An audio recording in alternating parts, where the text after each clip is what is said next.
रोहित पवार बोलतायत, थेट तिकडे जातोय।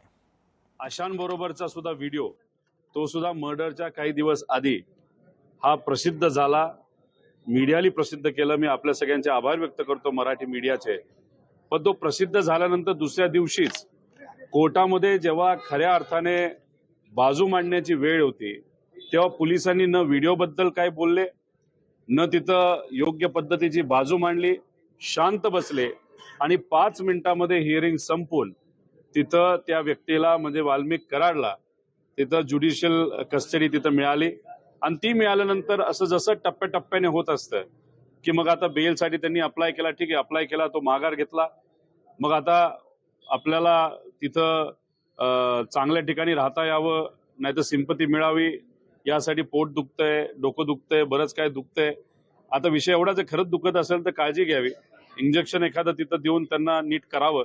पण जो देशमुख परिवाराला न्याय मिळाला पाहिजे तो मिळण्यासाठी सरकार कुठेतरी आता कमी पडत आहे।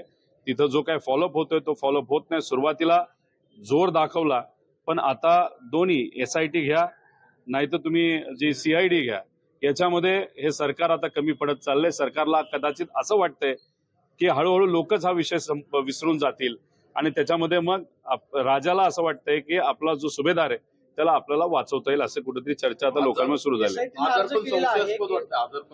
बघा, आजारपण असेल तर ठीक आहे, लगेच क्युअर करा, जे काय तुम्हाला औषध पाणी करायचं ते करा, पण मग लगेच कारवाई तरी चालू तुम्हाला ठेवता येईल। पण आज चर्चा जी घटना घडली त्याच्यावर कमी आणि आजारपणावर जास्त होते। सहसा जर आपण बघितलं तर अशी एखादी घटना असेल, बेल पाहिजे असेल, नाही तर कुठं काय पाहिजे असेल, तर मग क्रिमिनल लोक तिथं आजारी पडतात। असंच काय घडलंय का हे थोडंसं आता आपल्याला बघावं लागेल। SITनं अर्ज केला की वाल्मिक कराडची संपत्ती जी आहे ती सील करण्यात यावी आणि कोर्टाने तशी परवानगी द्यावी, अशी माहिती मिळते की वाल्मिक कराडची संपत्ती जी आहे ती सील केली जाणार।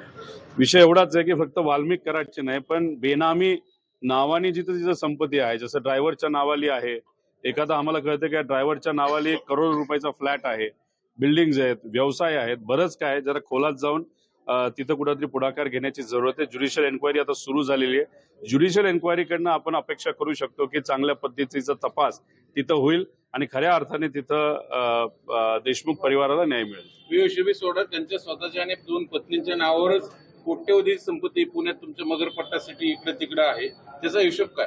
मला जे कळतंय की मगरपट्ट्यामध्ये कुठेही त्यांची प्रॉपर्टी नाही, पण दुसऱ्या काही